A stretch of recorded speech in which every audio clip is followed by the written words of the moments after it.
What's up, YouTube? It's DP's Reactions. I'm here. This is my second video. This girl, Bleak Mob, she has made a couple documentaries about like the cover up and everything with Lil Peep, and you know I felt a lot of the same way as she did in these videos. So we're gonna check her out. So in the last video, I left off on how a good amount of the documentary was focused on Chase Ortega's interview.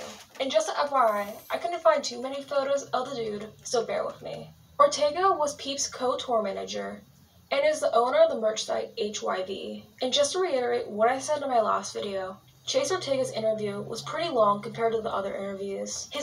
They had dude crying in the documentary, talking about, oh, I hadn't talked to him, and if I would have talked to him, things would have been different. I know exactly what she's talking about. He was drawn out. Parts of his interview were taken up by trivial clips of overly long parts. All right, I'm gonna fast forward through some of this.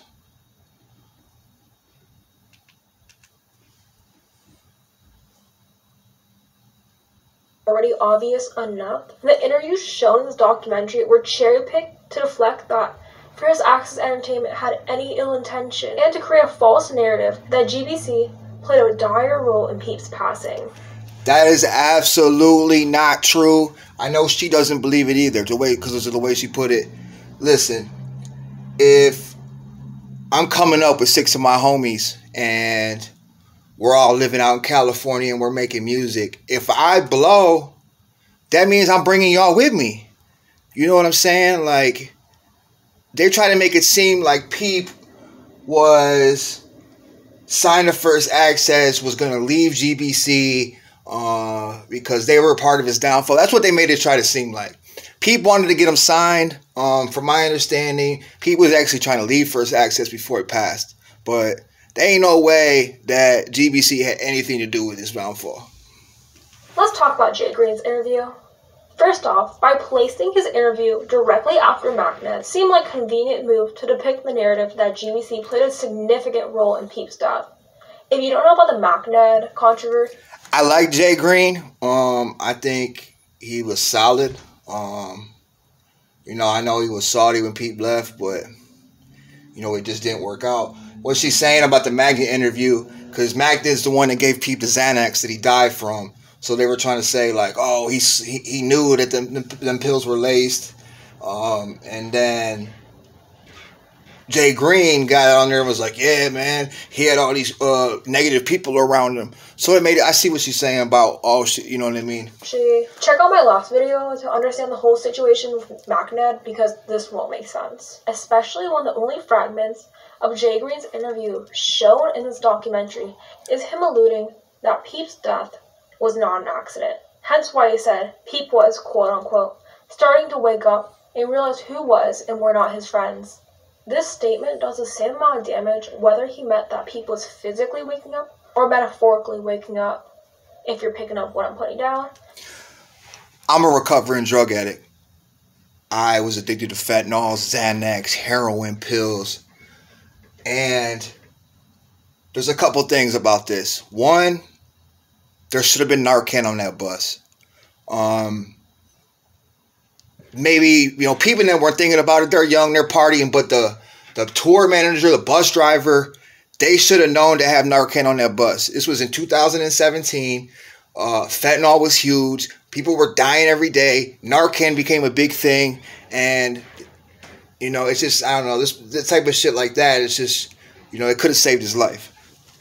And something I want to include before I talk about the next interview is that if GBC were the ones responsible for Peep's unfortunate fate, why would they not only film him dead on the bus, but post it to social media?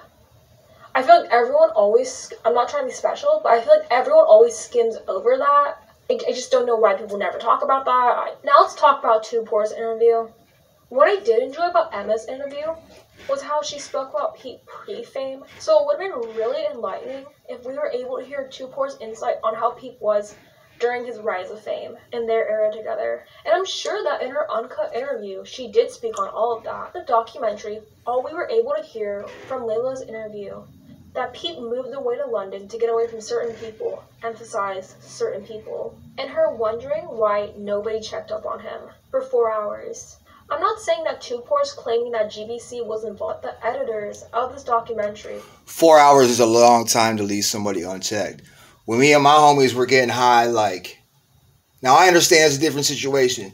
They're on tour in this big ass tour bus, and it's crazy fast lifestyle, like nonstop lifestyle. So, you know, Bexy was performing, so obviously he couldn't check on Peep.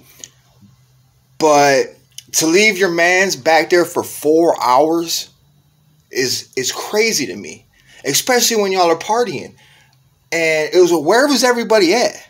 Talking about the tour, the bus driver talking about, oh, I went back there and he had the blanket on. Dude, in the video, Peep's head is back, mouth is wide open, white as fuck. Like, and he had been like that probably from in the first 20 minutes. And I don't know, man, this shit's crazy. Once again, use these certain moments of her interview to reiterate a false narrative. I know you guys probably wanted a longer thing of Tupor, but I definitely don't think she's the worst. I think Arzelia is the worst. Check out my video if you don't understand that one. But if Peep's mom and Oscar are still in contact with her and stuff, I don't think she's the worst. Okay, right after Tupor's interview, Peep's other tour manager, Steve Paul's interview was shown. I don't know. Seeing Lil Tracy, that makes me, if Lil Tracy would have been on that tour with Peep, Peep would be alive. Tracy would have never left Peep unattended to for 4 fucking hours. Guaranteed he would be here. It's unfortunate they had a little bit of a falling out and Tracy wasn't on that tour. I don't know about y'all, but I have never heard this dude in my life. So tell me if you have, because I'm genuinely curious. The entirety of his interview is him justifying why in those 4 hours he never checked on Peep. Since Paul was under the impression that Peep was asleep. Who knows? Maybe everything he's saying is 100% factual, but we will never know. What I noticed is that he pulls a Carol Baskin, and he throws in minor details to excuse why he didn't check up on Peep. Such as, lights on the tour bus were off, the air conditioner was on, and apparently to Steve Paul, that was something Peep religiously did whenever he slept. Bullshit. Fucking bullshit. And he had a blanket over him.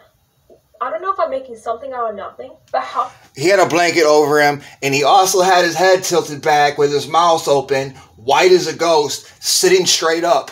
How is that... I can't. How did Steve Paul notice all these tiny details if the lights were off? And I wish his interview spoke about what it was like touring with Peep, instead of him justifying that he thought Peep was asleep. Those were the only parts of his interview shown to convey that FAE did nothing wrong. FAE cared about Peep so much, they even memorized how he slept.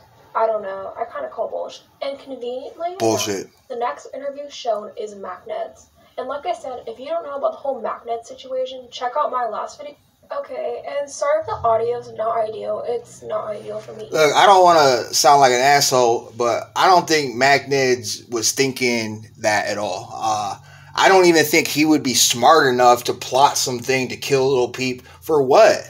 You know what I mean? Lil Peep was taking care of all of them, man. You know what I mean?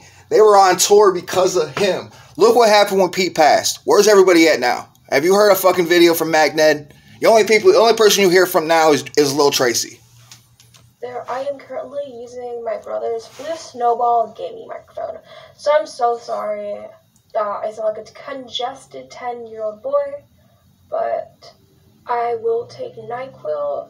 Alright, let's break down why Gus's mother, Liza Womack, is suing First Access Entertainment. On October 7th of 2019, Womack filed a lawsuit against Peep's management for breach of contract, negligence including wrongful death, and a violation of California's Business and Professions Code. Hence why she's suing in California. Listen, I'm a junkie like Peep, and he was going to get drugs one way or another. You know what I'm saying? Like, I see what they're saying. Like, yeah, it was probably easier because they were probably just right in his face. But I know what it's like to be addicted to Xanax, and he was going to get them pills one way or another.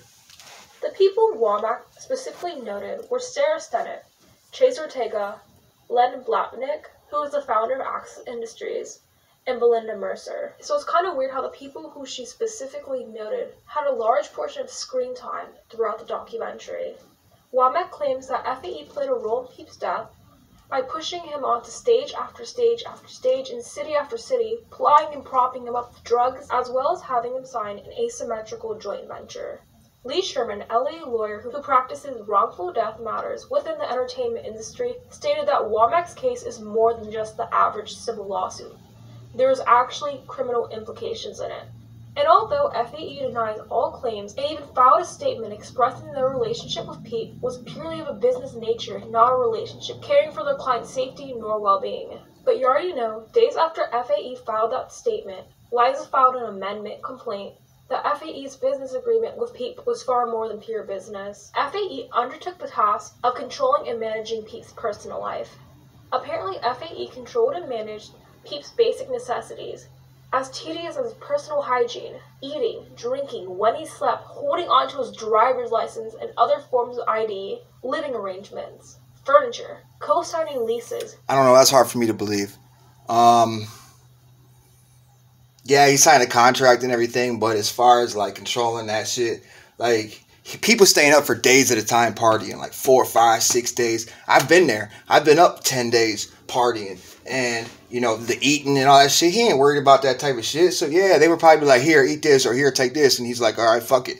Securing and paying for utilities, money management, budgeting, paying taxes, identification, paying for transportation, Gus's access to healthcare providers, therapists, Gus's physical exercise, social activities, drug use, personal safety, and overall well-being.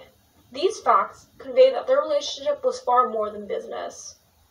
In August of 2016, Gus signed an unfair joint venture contract with FAE for a 50-50 split for all rights of whatever nature, including but not limited to intellectual property.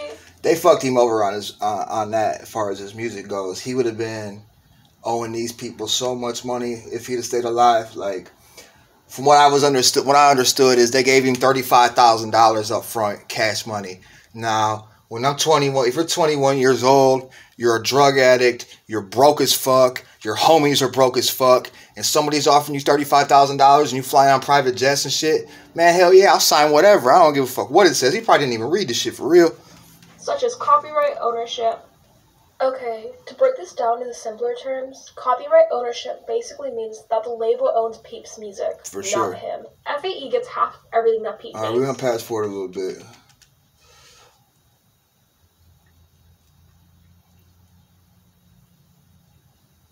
It's crazy, man. I actually enjoyed the Goth Angel documentary that a YouTuber made. More than the Everybody's Everything documentary, for real. You know, the thing about it is, you know, we'll never know. Peep's gone. R.I.P. to a legend. Got the Crybaby tattoo. Bleak, I'm gonna shout you out. I think these videos are awesome. I'm gonna react to a couple more. This is my second video ever. Things are going to continue to get better. Let me know what you guys think, YouTube. Thanks.